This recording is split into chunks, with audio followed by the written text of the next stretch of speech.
Good morning all of you. मैं प्रमोद कौशल आप सभी का वेलकम करता हूं अपने यूट्यूब प्लेटफॉर्म सर्वोदय इंस्टीट्यूट पर। ठीक ठीक है।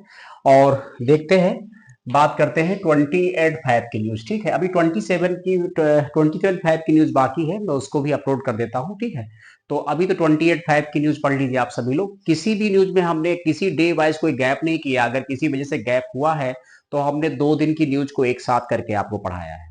बट अगर आप हमारे यूट्यूब प्लेटफॉर्म पे जाके सर्च करोगे, देखोगे तो बहुत सारे करंट अफेयर जीएस के वीडियो पड़े हुए हैं। और किसी भी एग्जाम की प्रिपरेशन कर रहे हो और वो आपके लिए हेल्पफुल जरूर होंगे। ठीक, करंट अफेयर तो वैसे भी कॉमन होता है किसी भी कॉम्पिटिशन के लिए ना। बात करते हैं 28/5 की। ठीक है, अभी हाल ही में न्यूकोम यूलो उत्सव कहाँ मनाया गया। अब अगर मान लो ये जनरली क्वेश्चन एग्जाम में आ जाए तो हमें लगता है बहुत लोग इसको नहीं कर पाएंगे ना, इसीलिए कहते हैं करंट अफेयर क्लास को रेगुलर पढ़ने की कोशिश करो। तो अरुणाचल प्रदेश, सिक्किम, मणिपुर, नागालैंड, पूर्वोत्तर की बात कर रहे हैं तो इसका राइट आंसर अरुणाचल प्रदेश है। अब इसकी समझेंगे हम लोग व्याख्या। ठीक है, क्या है ये ना। तो यहां पर देखिए व्याख्या में बहुत स्पष्ट जो है लिखा हुआ है और इसको ध्यान से पढ़ेंगे। कह रहे अरुणाचल प्रदेश के कामले जिले में, हालांकि कोई आपसे डिस्ट्रिक्ट डिस्ट्रिक्ट नहीं पूछता है किस डिस्ट्रिक्ट में हो रहा है, कामले जिले में ये उत्सव मनाया गया। ये एक नेसी, ठीक है, ये नेसी जनजाति है। कहीं कहीं ऐसे जो है ऐसे भी लिखा हुआ है, नेसी जनजाति के द्वारा मनाया जाने वाला कृषि त्योहार है। राइट। उपराष्ट्रपति जगदीप धनखड़, अभी मैंने पॉलिटी पढ़ाई तो पूछा भी था कि who is the vice president of India at that time ना। तो इस उत्सव में भाग लिया है। इस अवसर पर उपराष्ट्रपति ने कबक यानो को भी सम्मानित किया है। कबक यानो कौन है? दुनिया की सबसे ऊंची चोटी माउंट एवरेस्ट, सभी लोग जानते हैं। विश्व की सबसे हाईएस्ट पीक कौन सी है? को फतेह करने वाली अरुणाचल प्रदेश की पांचवी और नीसी, यहां ये चीज ध्यान रखेंगे, नीसी जनजाति की पहली महिला है। और अरुणाचल प्रदेश की सबसे ज्यादा जो जनजाति मात्रा में है वो नीसी ही है। नीसी समुदाय के लोग सबसे ज्यादा अरुणाचल प्रदेश में है। ठीक है, ये बात ध्यान रखेंगे। अब इसमें लिखा है कि न्योक का अर्थ होता है पृथ्वी या भूमि, और कुंभ का अर्थ होता है सामूहिकता या फिर एक प्रकार से एकता ना। चलो, ये बात समझ में आ गई यहां तक। इसके बाद हमारा अगला क्वेश्चन क्या है? अगला है कि हाल ही में जल थल रक्षा 2025, क्या लिखा है? जल थल रक्षा 2025 अभ्यास का आयोजन कहां किया गया? ठीक है, इंदौर, कारगिल, लद्दाख, बेट द्वारका। ये तो यही आंसर बेट द्वारका है। भारतीय सेवा नहीं, भारतीय सेना है ना। भारतीय सेना, तटरक्षक बल और समुद्री पुलिस के द्वारा बेट द्वारिका पड़ता है गुजरात में, इस प्रकार का अभ्यास किया गया। ध्यान रखेंगे बेट द्वारिका पहले भी चर्चा में रहा है जब नरेंद्र मोदी जी गए थे और उन्हें देश का सबसे लंबा केबल पुल का वो जो है उद्घाटन किया था ना। इसके बाद क्या है पॉइंट अगला? ये भी एक अच्छा क्वेश्चन है, राजस्थान से, ध्यान रखेंगे। हाल ही में किस राज्य सरकार ने स्कूली बच्चों के लिए शिक्षा संजीवनी बीमा योजना नामक एक दुर्घटना बीमा योजना शुरू की है ना? तो यहाँ ऑप्शन राजस्थान, गुजरात, मध्य प्रदेश, उत्तर प्रदेश, तो राइट आंसर राजस्थान हो जाएगा ना। और अब इसकी करते हैं हम व्याख्या। व्याख्या क्या है? राजस्थान सरकार ने राज्य में, अब राजस्थान के सीएम का नाम, ठीक है, भाजपा की गवर्नमेंट है, भजन लाल शर्मा जी, बच्चों को दुर्घटना बीमा प्रदान करने के लिए शिक्षा संजीवनी बीमा योजना शुरू किया है।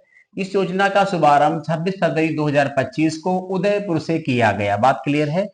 ये योजना उदयपुर संभाग के राज्य सरकारी स्कूल की कक्षा 1 से 5 तक के छात्रों का संरक्षण करेगी। भारतीय स्टेट बैंक खाते में 500 मासिक रुपए जमा किए जाएंगे ताकि छात्र इस राशि का उपयोग अपने दैनिक जरूरतों की आवश्यकताओं को पूरा कर सकते हैं। पढ़ाई लिखाई है, अब इससे क्या होगा? बाल मजदूरी भी कम होगी। बच्चों की पढ़ाई लिखाई में क्या होगी? रेगुलरिटी आएगी। सबसे बड़ी समस्या तो एजुकेशन में रेगुलरिटी ना होना। और जब बच्चे को ये बात समझ में आती है तो वो हो जाता है 24-25 साल का, तो कहता है कि अब मैं कहाँ जाऊं भगवान, मैं क्या करूं क्या ना करूं। अगर उसको शुरू से कोई चाबुक मार मार के ठीक किया होता तो वो अपने टाइम पर सही तरीके से बिल्कुल सेट हो चुका होता ना। इसके बाद क्या है पॉइंट अगला? ये पॉइंट है, हाल ही में परीक्षण की गई स्वदेशी रूप से विकसित नौसेना एंटीशिप मिसाइल शॉर्ट रेंज के अधिकतम क्षमता क्या है? 100 किलोमीटर, 70, 55, 50, तो इसका राइट आंसर 55 किलोमीटर क्षमता है ना। और अब इसकी पढ़ेंगे हम व्याख्या। देखिए, भारतीय नौसेना ने DRDO, defence research development organisation के सहयोग से 25 फरवरी 2025 को स्वदेशी रूप से विकसित नौसेना एंटीशिप मिसाइल शॉर्ट रेंज का सफलतापूर्वक परीक्षण किया है उड़ीसा के चांदीपुर से। ठीक है, इस मिसाइल का निर्माण Adani defence and aerospace company कर रही है। राइट, पॉइंट क्लियर है ना। इसके बाद देखते हैं हम लोग अगला क्वेश्चन क्या है।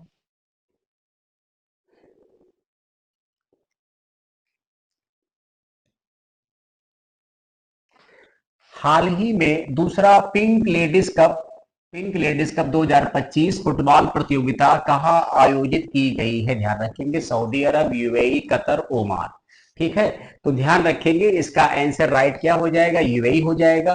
पिंक लेडीज कप 2025 का दूसरा आयोजन यूएई के शारजाह में स्थित अल हमरिया स्पोर्ट्स क्लब स्टेडियम में 22 से 26 फरवरी 2025 के मध्य आयोजन किया गया। इसमें पहले स्थान पर साउथ कोरिया है, दूसरे पे रूस है, तीसरे पे इंडिया है और चौथे पर जॉर्डन आया है ना। ये बात ध्यान रखेंगे, सुन लीजिएगा, समझ लीजिएगा, बार बार एक वीडियो देख लीजिए, क्योंकि मैं चाहता नहीं हूं किसी भी प्रकार से वीडियो 15 मिनट से ऊपर जाए। यही वजह है 8 से 10 मिनट, 10 से 12 मिनट, बहुत हो गया तो 15 से 20 मिनट, 20 मिनट से ऊपर तो आज तक कोई वीडियो जाने ही नहीं दिया। क्योंकि मैं भाई, अगर यहाँ जैसे मैं अभी क्या करूं, अभी मैं जोड़ दूं दो न्यूज पिछले जोड़ दूं, दो और जोड़ दूं, चार और जोड़ दूं, तो मेरा भी 10-15 मिनट बढ़ जाएगा। बहुत सारे बच्चे इसी डाउट में कहते हैं सर एक एक घंटे कहाँ से होती करंट की? अरे 1 घंटे करंट कहाँ से लाए हो महाराज? कौन से पेड़ पे चढ़ गए हो? कहाँ से तोड़ के लाए हो? फिजूल की बाजी, ड्रामाबाजी क्यों फैला रहे हो? भाई आज के टाइम में बच्चों को बहुत दिन तक आप बेवकूफ नहीं बना सकते सुरमा भोपाली जी। कुछ समय तक आप देखो 1 घंटे करंट अफेयर कहां से लाओ, या तो उसमें स्टैटिक जीके फिट कर दी हो। 1 घंटे करंट अफेयर बहुत होता है श्रीमान जी, अगर ढंग से पढ़ाया जाए तो कम से कम 100 क्वेश्चन बन जाएंगे ना। तो फिजूल की बात करने से क्या फायदा? टू द पॉइंट अपनी बात करो। अब वही हम न्यूज को बार बार रिपीट करके, अब एक पुस्तक जैसे मान लो यहाँ एक किताब आई, अब हमने कहा आप पूरे 2025 की सारी किताबें जोड़ दी, तो सारी किताब जोड़ देंगे तो 15 मिनट तो वैसे ही ऐड हो जाएगा हमारा, तो ऐसी क्लास बढ़ जाती है, फिर बढ़ाते रहिए। तो जब हम ये बुक पढ़ा रहे हैं, अभी 10 दिन पहले पढ़ाई, फिर 5 दिन पहले पढ़ाई, तो कई बुकों को आप मिला मिला के नोट करते हो, पढ़ चुके हो, बार बार क्या ड्रामा फैलाते हो उस पर। अब यहाँ पर क्या पॉइंट है? पुस्तक है I am a soldier's wife. ध्यान रखिए, इंपॉर्टेंट है। I am a soldier's wife, एक सोल्जर की ही पत्नी है ये, जिनका जो है जनरल बिपिन रावत के साथ जो प्लेन जो मतलब क्रैश हुआ था, उसी में उनके पति भी थे। तो उन्होंने ही बुक लिखी है, वाइफ है उनकी, नमिता गोखले, अरुण शौरी, गीतिका लीडर, पंकज मिश्रा। राइट आंसर है गीतिका लीडर। ठीक है, बुक आ सकती है I am a soldier's wife. ठीक है, किसने जो है लिखा है? गीतिका लीडर, और ये उन्हीं की वाइफ है ना। इसके अलावा क्या है? अब भाई मालूम मैं शुरू कर दूं, first CDS general Bipin Rawat, वर्तमान सीडीएस कौन है?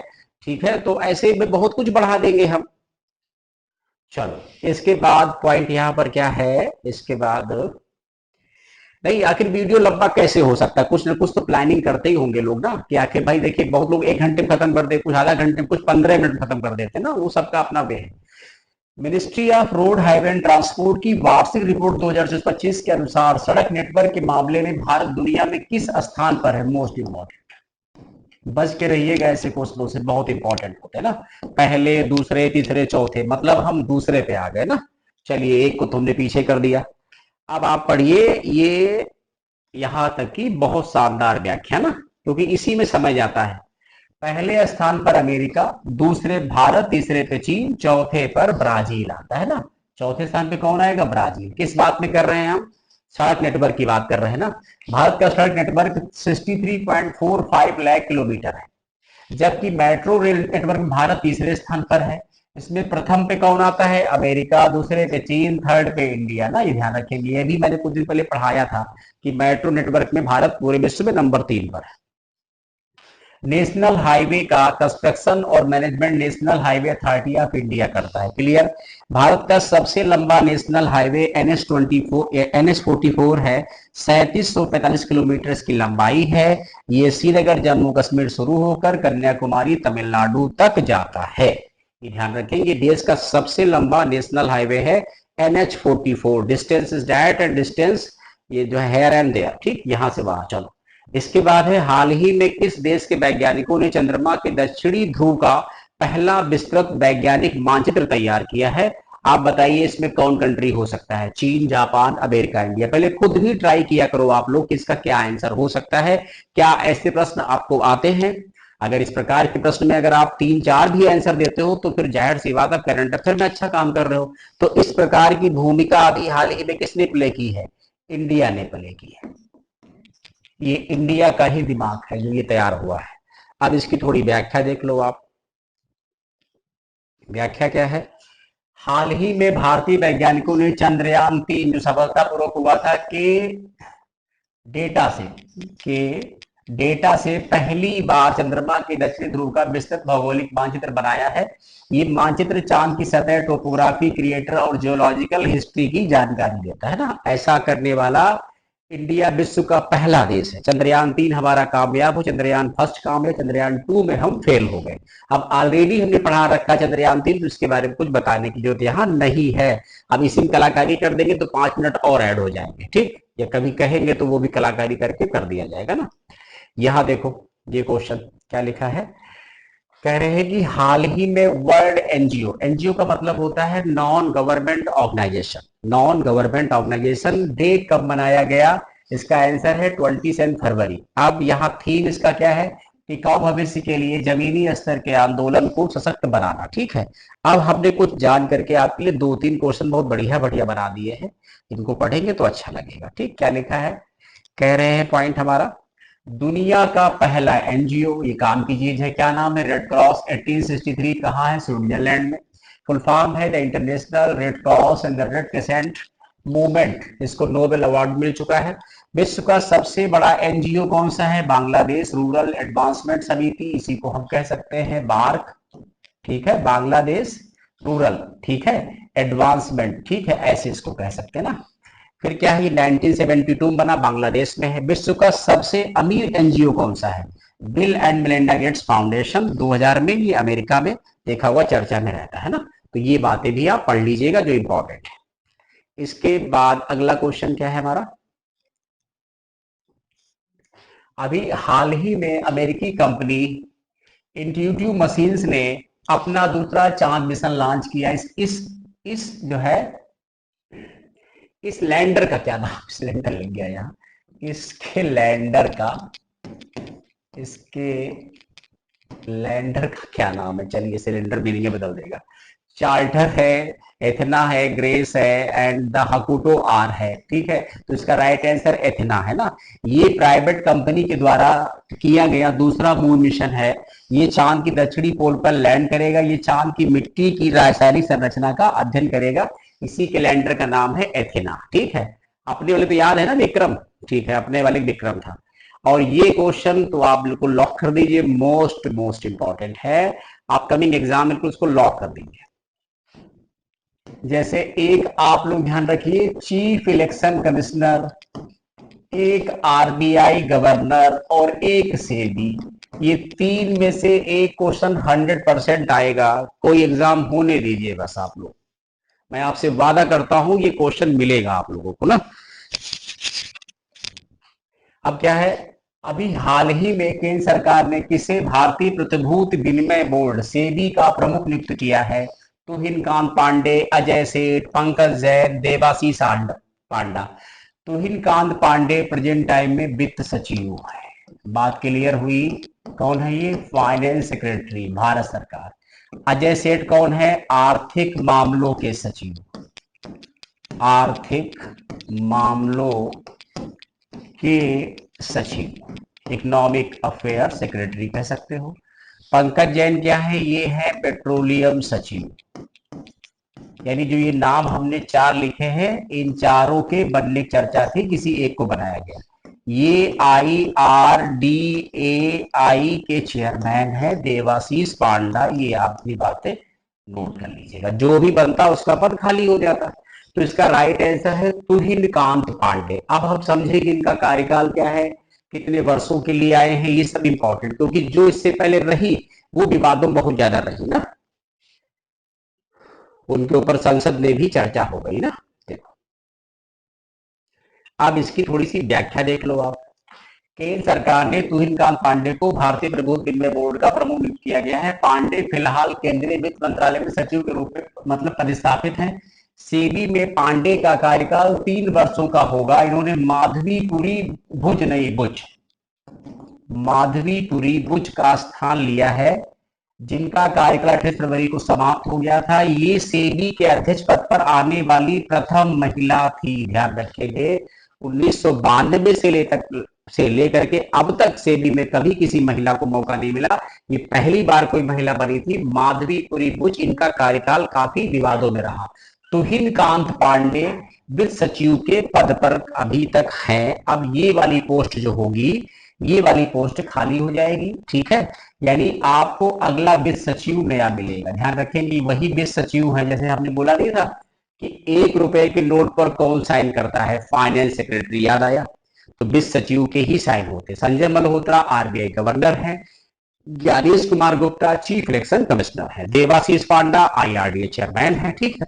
तो इतनी बात मुझे बतानी थी। आप इसको ध्यान से पढ़िएगा, कमेंट करके बताइएगा ये सेशन कैसा लगा। अच्छा लगता है तो कमेंट लाइक जरूर करिए, क्योंकि कमेंट लाइक से लोग समझते हैं कि उस चैनल का या उस वीडियो की क्या वैल्यू है। और अगर अच्छा लगता है तो दूसरे को आप शेयर भी कर सकते हो। Thank you so much. आप सभी का जुड़ते रहिए, देखते रहिए, पढ़ते रहिए, ठीक है।